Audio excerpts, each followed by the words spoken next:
Captain Boomerang. George Digger Harkness, aka Captain Boomerang, was a recurring enemy of the Flash. He devised altered boomerangs which could produce astonishing effects, and used them ruthlessly. He became a staple member of the Rogues Gallery, a group of villains dedicated to opposing the Flash. The illegitimate son of an American toy maker, W. Wiggins, and an Australian woman, Betty Harkness, George Harkness was raised in poverty in a small town in Australia. His stepfather, Ian, hated the boy and made his life miserable. In school one day, Harkness crafted a boomerang. He discovered he had great skill with the aboriginal weapon, and often used it for mischief with his best friend, Mick Wentworth. He further honed his skills while spending some time hiding from the law in the Australian bush. When Harkness was 18, he and Wentworth robbed a general store, and were able to make their escape with the aid of Harkness's boomerang. However, this incident caused Harkness's stepfather to kick him out of the house. His mother gave him a plane ticket to Central City and told him to get in touch with Wiggins. Wiggins had been searching for a spokesman for his company's latest product, a toy boomerang. Under the alias George Green, Harkness auditioned for and got the job. Wiggins outfitted him with a costume and gave him the name Captain Boomerang. Harkness, however, had other plans for his new alter ego. He began a string of jewelry thefts.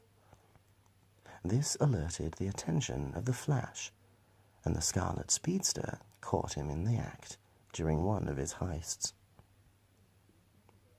However, Captain Boomerang fooled the Speedster by claiming that he was being impersonated. He even brought the Flash to his apartment and introduced him to actors posing as his parents, stating that they would starve if he was convicted of the robberies and lost his job as Wiggins' spokesman. The next time that Boomerang encountered the Flash, he knocked him out with one of his boomerangs and tied the unconscious Speedster to his rocket boomerang, which he sent hurtling high up into the Earth's atmosphere.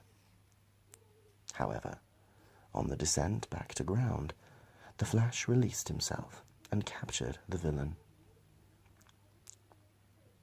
Once, he planted special getaway boomerangs in every jail within 100 miles of Central City, where they would remain invisible until he concentrated his brainwaves to materialize them. 1 year later, he had the chance to use one of them. He was being transported to the state pen, but an anonymous phone call, which had actually been made by Boomerang's father, Ozzie Green, said that there was a bomb in the patrol wagon that he was being transported in. The police evacuated the wagon and put Captain Boomerang into temporary custody at the police station.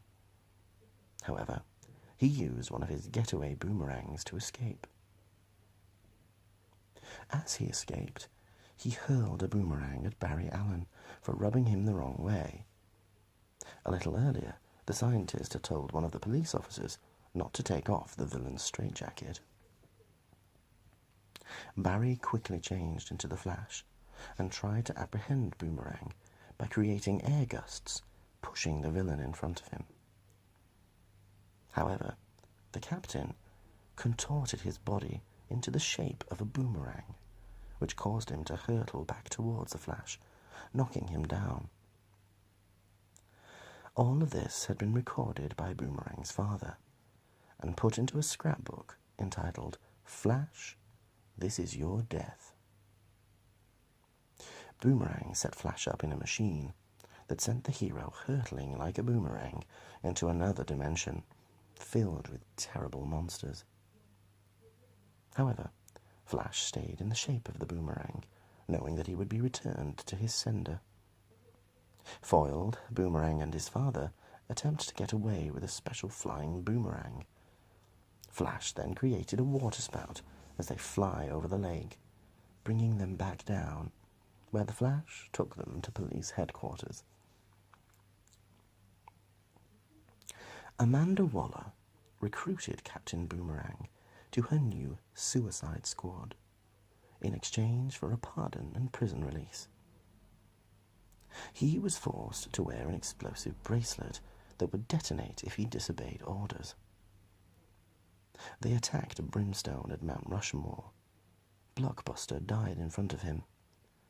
Boomerang distracted the monster with projectiles, while Deadshot made the kill.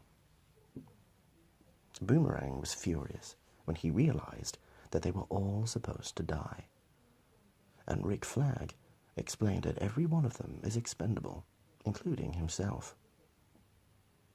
Waller tried to keep Boomerang locked up, but Flag insisted on honoring their deal and released him. Boomerang immediately returned to the streets and embarked on a crime spree in New York City, where he battled Changeling and the Flash. G. Gordon Godfrey captured Boomerang and promised to execute him on live television. Boomerang threatened to expose the Suicide Squad unless they rescued him. Waller sent Deadshot to kill Boomerang, but Flag stopped him. Bronze Tiger chased Godfrey, and Enchantress took down the Warhounds, while Flag released Boomerang. Boomerang thanked him, and Rick Flag punched him in the face. Captain Boomerang, after that, was forced to continue serving with the Suicide Squad, but he still has to wear his explosive bracelet, unlike other permanent members, because Amanda Waller does not trust him. It is immediately established that the other squad members do not like working with Boomerang because of his loud, racist, and sexist attitudes. Boomerang sexually harasses his teammate Plastique, so Mindboggler uses her powers to embarrass him in front of the group. They are sent to destroy the terrorist group Jihad in Korak, and Boomerang is told to neutralize their speedster, Jakuli. Boomerang is used to dealing with the Flash, so he easily defeats Jakuli and kicks the terrorist off a roof to his death. Boomerang sees that Rustam is about to kill Mindboggler, and decides to let her die as a punishment for humiliating him. When Belle Reve is attacked by the female Furies, Boomerang chooses to simply hide and avoid conflict as others are dying. Boomerang is then sent undercover to discredit the racist vigilante, William Hell, and he infiltrates the Aryan Empire. Deadshot is forced to shoot an apple off his head, and he does so with his eyes closed. He is part of the team sent by the President to arrest Firestorm. In this fight, he is easily knocked out by Batman. Amanda Waller decided to let him live outside the prison, and he is given an apartment in New Orleans. They call Captain Boomerang in as backup when they are fighting the People's Heroes in Russia, and he uses an exploding boomerang to defeat Sickle. He also knocks out Enchantress to stop her killing Deadshot, and says this is because he was cold and wanted to go indoors. Captain Boomerang then returned to a life of petty crime on the outside, using the costume and equipment of his deceased friend, Mirror Master.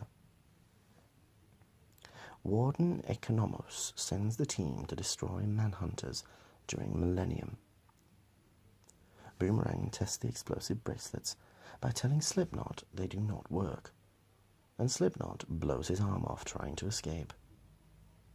He is nearly killed by Manhunters when he runs out of ammo, but he survives the encounter with Deadshot.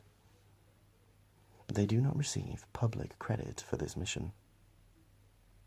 Waller sends Boomerang undercover with Black Orchid and Vixen to take down the drug czar Xavier Cujo. Cujo tries to execute Boomerang, but Boomerang talks his way out of it. They get to their weapons and fight their way out, with Vixen killing Cujo. Boomerang tries to steal a large package of cocaine to sell for himself, but the Black Orchid drags him away. His career as Mirror Master was cut short when he was caught and brought to Amanda Waller, who put an end to it and rescinded the benefits Harkness had been given, such as his apartment in New Orleans and his status as a voluntary member of the squad. Harkness remained with the squad until it was disbanded. Harkness found himself an obsolete villain in the modern world of supervillains, regularly going up to the supervillain satellite looking for jobs, asking favors from the calculator. He was at the end of his rope looking for a job to put him on the map again. During this time, he finally reached out to the son he abandoned, Owen Mercer. The two began to bond. Digger was killed by Jack Drake, father of Tim Drake. Digger had been sent by the real killer to attack Jack Drake, only the killer double-crossed Digger and sent Drake a warning and a pistol to defend himself. Digger managed to kill Drake, but not before he was shot himself. The sudden loss of his father caused Mercer to take up his father's mantle and become the second Captain Boomerang. During the events of the Brightest Day, Harkness was one of 12 heroes and villains raised by the White Light for mysterious reasons. Imprisoned in Iron Heights for crimes he committed when he was alive, Harkness makes a call to the rogues, requesting him help in escaping the prison, and that he become a rogue again.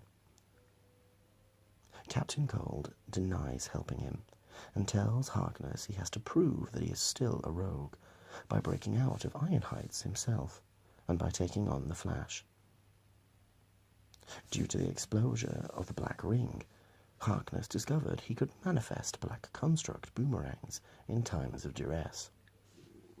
Utilizing the boomers, with which are able to explode on contact, he escaped from Iron Heights and sought out the Flash in an effort to win the favor with the rogues again.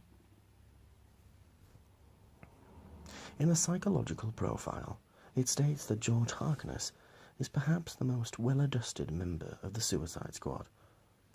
He is perfectly content with who he is. But Harkness is an unprincipled sociopath with little or no moral sense of right and wrong. This extends to sexual harassment of women and vocal racist tendencies. He has little regard for human life, which in fact makes him the perfect member of the Suicide Squad.